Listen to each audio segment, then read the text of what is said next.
Hi, I'm Tim Zacharias with Cougar USA and your host of Building Value. Welcome to season 4 of the podcast. And this season, we really wanted to change things up a little bit. And instead of having episodes with different guests and kind of current topics, we really wanted to focus in on the buildings themselves. So each episode is going to highlight a specific building. We'll go through kind of the front of the house, go through kind of the amenities, what the people are used to seeing in the buildings, and then flip it around and show the backside of the building, or kind of the underbelly, the behind the scenes, if you will, of what it takes to make that building work. So kind of the products, the systems, and the operations of the building itself, and ultimately what the impact is to the community for that building. So our first episode is going to be with the Grundfos headquarters building in Brookshire, Texas. So a little bit of a contrast there. You have Grundfos, is the largest pump company in the world, has over 19,000 employees spread across the globe. They have a large presence here in the U.S., including this facility here in Brookshire. So a little background on Brookshire, a little more background on Brookshire, Texas. The main tourist attractions are Dewberry Farms. So if you have kids, you're familiar with Dewberry Farms. And the Hemi Hideout, which sounds pretty awesome, and it's a collection of old cars. So not your typical location for a global, corporation to have a headquarters building. So why is it there? Well, Michael Franzen with Grundfos kind of walks us through the building and talks around the design intent and answers that question of why Grundfos chose Brookshire for this building.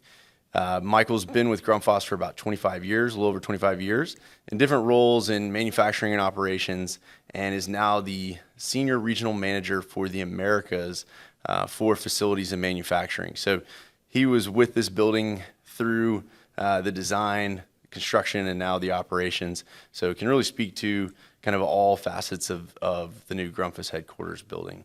So really excited to roll out this new format and show off this new Grundfos headquarters building out in Brookshire, Texas, and I hope you enjoy it. On Building Value, we go behind the scenes of building operations to showcase the people and products that make buildings work and the value they bring to the community.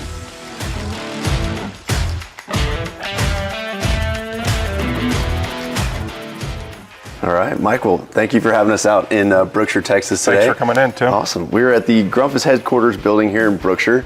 And Michael, I got to ask, Grundfos is one of the largest pump companies in the world, if not the largest pump company in the world, footprint all over the world, all over the U.S. Why is there a headquarters building in Brookshire, Texas? So there's a couple of reasons why we decided and we picked Brookshire. One being from an airport and mobility standpoint, it's positioned well enough that we can get with one flight directly to any place in the U.S.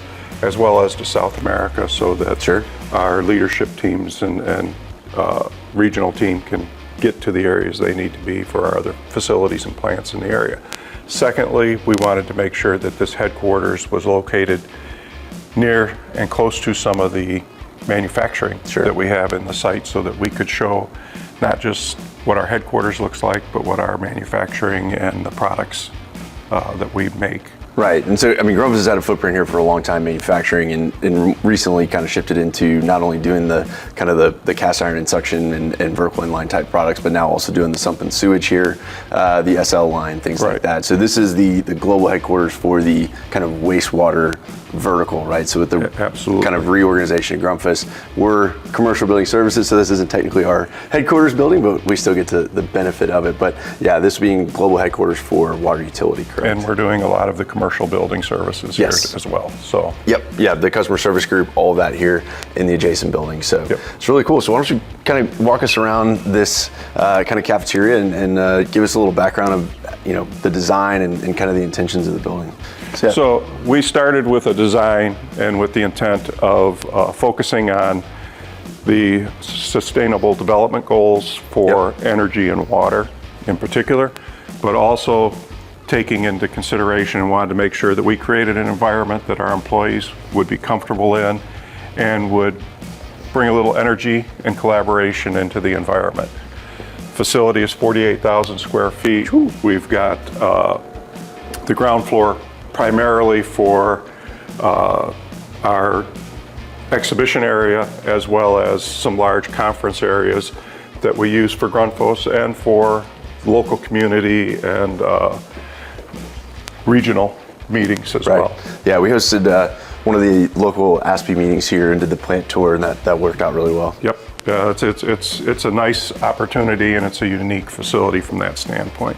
So when we started with the design, we took it to a 30% level with our internal team, with our own Grundfos architect, and then we brought it into Houston, partnered with Hewlett-Zoller out of Houston, and started to finish the development, as well as then took it out to bid with contractors. Harvey Construction out of Houston was the winning bidder. Right. So they took it from the 30% point up to completion. We're in our exhibition area here, and it's got several, it's a smaller exhibition area, but it does go into, and we wanted to make sure that we brought into focus where we were at and our presence in the Americas, and that we've been here since 1973, and the fact that we're part of a much larger global company. So we have now over 2,000 employees in the Americas. Wow. And we're over 20,000 as a global corporation. Yeah, that's incredible. And I think there's a lot of times this, I don't want to say like maybe an assumption, but this thought that Grundfos is a European company and that everything's coming from over there. But I mean, it's pretty obvious when you look at this. There's a massive footprint here in the Americas, and even locally here in our market in Houston that Grundfos has. And so I think it's actually one of the, if not the largest pump company in the U.S. too, right? Yep. Not just globally. So really cool to see that strategy play out of having kind of that group and that headquarters in Europe, but also having the presence locally as well. And I'll back up and tell you that adding that in that design phase, one of the key components that was also talked about as far as starting to build this design is, yes, we want to be Grundfos, we want to look like Grundfos, but we have to also make sure that people understand this is part of Houston and part of Texas. We've got to have that Texas feel to it as well. Absolutely. And I think we've accomplished that. Yeah. What's cool about this room is you have kind of the history of Grundfos and where it started with some of the smaller circulator pumps, and then it works all the way up to some of the larger stuff that's going on today. Yeah, so we have this reader rail here that starts at the beginning with the creation, or the beginning of the company, the founding of the company in 1944, and it covers a host of significant milestones that we've had up through the years up to 2015. We're currently in the process of extending this out. Yeah, the same problem with my own history of the company. It stops around 2018. I need to update it. So there's things like the solar-powered submersible pumps, digital dosing, the circulator, A-labeled circulator, the Alpha in 2005. And then we've got some physical examples of some of those milestones as well, covering back in 1982, the VP35 circulator, UP stator in 1970, which we manufacture ourselves, the microfrequency converter, which is getting us into the digital aspect of our business and representing that, and then the Alpha Pro, which was in 2005, and we've got, I need a longer shelf to start covering some of the new examples as well. Yeah, you got some really cool examples over here, some of the newer technology. So, we mentioned the sump and sewage, the SL series. This is one of the pumps that's being kind of manufactured and produced here in Texas, in the facility next door. We do a fair amount of these here in the Houston market.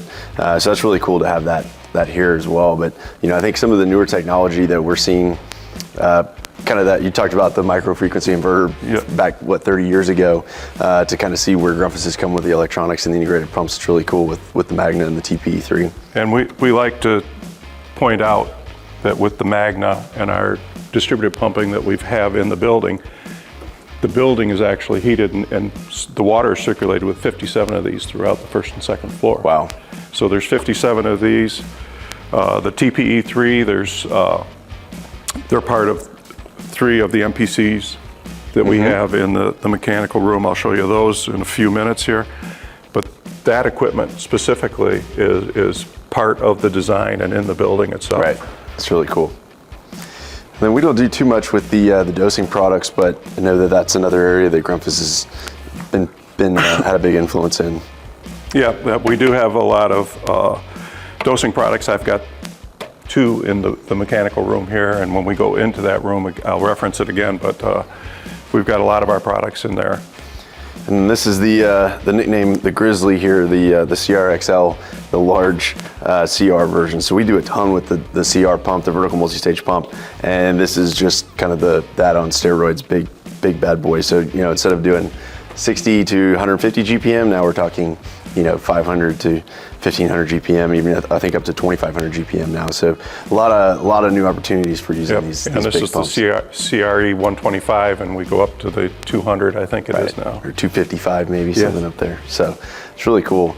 So, you know, one of the other things that's really cool, and kind of looking at this wall with all the water is Grundfos' involvement with Walk for Water and Water Mission. Yes. Can you give us a little background here? So we set this area up to demonstrate our commitment to water missions specifically, and to highlight our involvement with water missions and Walk for Water. We cover some of the specific projects and the innovations that we've worked with and how we've partnered with them throughout the years. I think there's now 4 different developments that we've worked in bringing clean water to parts of the world where there are not easily accessible, safe drinking water. Right. So we wanted to make sure that people understand that. And if you don't know the Walk for Water story specifically, each year we get all of our colleagues, partners together, and we'll take a 3-mile walk to get water and come back. And that the significance of that 3 miles is that's about the average amount or average distance that most people have to take to get water and bring it into the area. Yeah, and it starts to get heavy on the way back. Yes, it does. The empty bucket on the way there is a little easier than the full one coming back. And then the significance of this display is that this represents 1 month's worth of water for one individual in one of these third world or deprived areas. So this is the amount of water that they use for an entire month. If you've got a family of 3, it's 3 times as much, obviously. But it's significant in that it shows just, we probably use 25% of this just getting our showers. Easily. In our showers in the morning. We also have, as part of the display, this little area here where these are actually filled with water, and it gives an example of just how much weight is associated with that.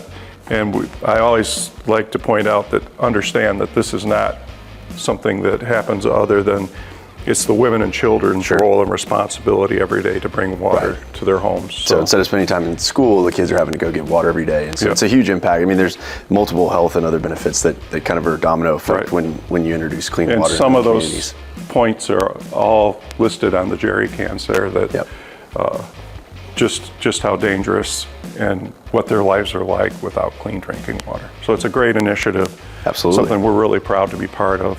I know that the energy and water savings initiatives were a big part of the design, you know, and I think this is a pretty cool display to show what's actually going on, but can you talk to some of those measures? Yep, so I'll start out with the energy component of what we have in the building. And this energy dashboard is part of our BMS system for the building. We display our solar generation and our utilities off the grid. What's really interesting to see, and this is a great example right now, is that the building itself is only requiring 22 kilowatts snapshot in time to operate. We're generating 70 kilowatts of solar power. So overall, what we average is a little over 20% of our energy is coming from 334 solar panels off the roof. some of the things that we did to conserve energy and how we save that energy is the lighting system is all occupancy censored and adjustable. So we can monitor and actually set the lumens and requirements for each room. You'll notice that some of the lights in some areas are very dim, and that's because we're also You have set enough with sunlight harvesting, yes. Yep. It's really cool. Additionally, again, it goes back to our distributed pumping system, which gives us a reduced energy consumption of 54%. Overall energy reduction in the building is about 64% compared to a 48,000 square foot building in this area. So we're saving that much energy. The tech building just dropped. It's less than 12 kilowatt right now. Yep. I'm pretty sure that when I did all the Christmas lights on my house and I went full Griswold, that I was pulling more power than this building is right now. Yeah, it's interesting that just how little energy is required.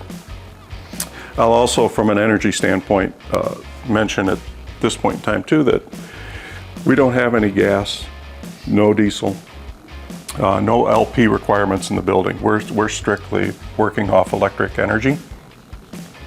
All of our electrical energy is coming from a renewable source.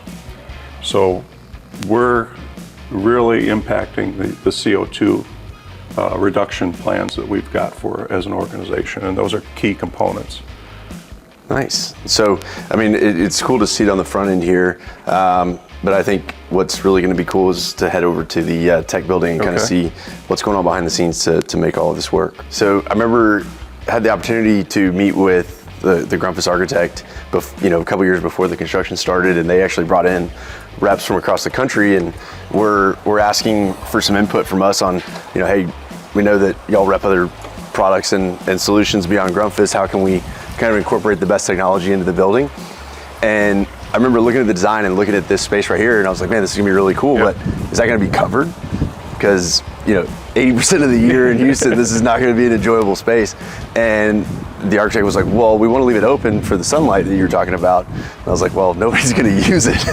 So it was cool to see that they added we brought these big umbrellas in, and those umbrellas. Are three 30-foot or 20-foot umbrellas. Yeah, it basically covers the whole area. Covers really the space and makes the space usable. Yeah. Gives us an opportunity to let people come out, use the space throughout the day, and that's what we encourage is take a Zoom meeting, take a call out here.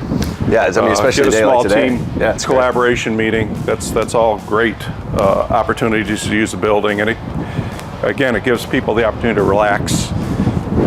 Yes, and then probably the most well presented and nicest mechanical room that I've seen is here in the tech building. This is really cool. So nice. let's start down at the AccuPure system, the water filtration. So the rainwater from the storage tanks come in, and they go in through this the storage tanks are underground, right? Yes, they're underground. 35 feet in the ground, out to the south of the building here, and they're 60-foot long. So they're some huge. big tanks. Yeah, that was a really cool part of the project, was working through all of the kind of the components and this whole system over here. So this is the AccuPure. From this filter, we go into the raw water storage tank, and then the AccuPure system draws from the storage tank through the micron filter. We've got a chlorinator and a UV filter. It goes through the steps through that filtration, and then into the treated water tank, and we're drawn from there for the building for either the cooling towers or building flushing, things like that. Sure. And the AccuPure system isn't something that we do a lot here in the U.S., but this is really popular in India, correct? And the product specialists and everybody that we worked with getting this commissioned and online were all from India. So that was just kind of a cool example of the global reach of Grundfos and everything that it's doing. And it's worked really well. Yeah. I mean, we've been very fortunate to have that available to us. We've got the booster pack here for the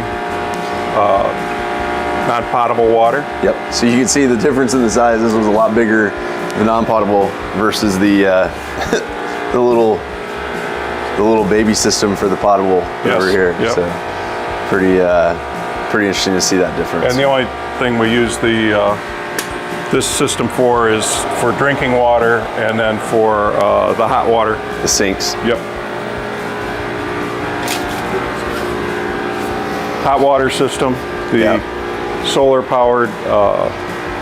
So the solar thermal system is really cool, and we'll hopefully climb up on the roof and get a shot of the solar panels up there. But drawing in the heat from the sun, storing it in this tank, and then using that to reheat the return water going out. So greatly reducing the amount of electricity needed to heat the water going into the building for domestic use. So now we're kind of changing gears a little bit to the hydronic side, and this is the chill water. This is chill water system, the triplex, the Hydro MPCs. So, and for people that are familiar with primary, variable primary pumping system, those are significantly smaller than what you would normally see for a building like this to be able to do, primary chill water distribution. And that's because there's so many distributed Magna 3 pumps out there that are taking care of the rest of the pumping load. Yep. We've got a duplex MPC here that is used to circulate hot water in conjunction with the electric boiler. Yep. So electric boiler goes on when it's required. If we've got cooler temperatures or if emergency situation, we use that electric boiler to pull that water in. Yeah, and then Then the hot water triplex Hydro MPCs as well. Nice. And these are off of the heat recovery chiller. Right. These are off of the electric boiler. chiller. Yeah, or electric boiler. Excuse me. Yep. Yep. And then we've got 2 178-ton York mag bearing chillers. So these are the chillers. The heat pumps on this side are Daikin, and they are we use them for heating in the building, working off the condensate from the chiller system. All of the air handling units. This is a smaller one in this building, of course, but all the air handler units are set up the same way. They're all Daikin. Here's a couple of Magnas. Yeah, so instead of the control valve handling the flow through the air handler, you have the Magna 3 pump that is handling that. So it's on a constant temperature mode, and it's trying to maintain 90 degrees air temperature. And so it's using about 16 gallons a minute to do that, versus those primary pumps having to generate all of that flow and overcome the head loss through the control valve.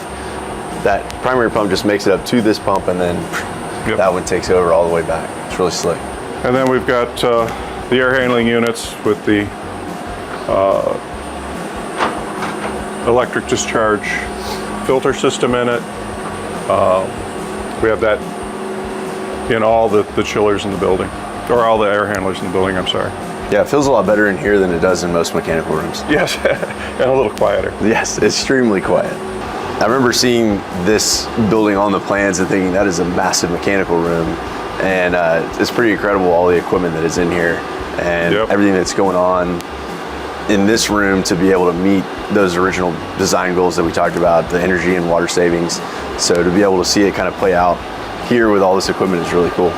And to have the opportunity to use this as a bit of a showroom. Absolutely. and opportunity for customers. And yeah, we skipped over one of the new pumps. Got to go back to that guy. So these are the new NBSE pumps serving the cooling towers, the condenser water loop. So really slick end suction pump, footed volute with the what's the word I'm looking for? The rigid coupling. So no alignment required, no grouting, any of that. So just a really slick design, really efficient pump, and definitely really quiet as well. And these were the number 1 and 2 pumps that were built. Yes. This was the first unit. So. Yep. Yeah, so we got to place the first order for the first MBS pumps here. Yep. That was cool.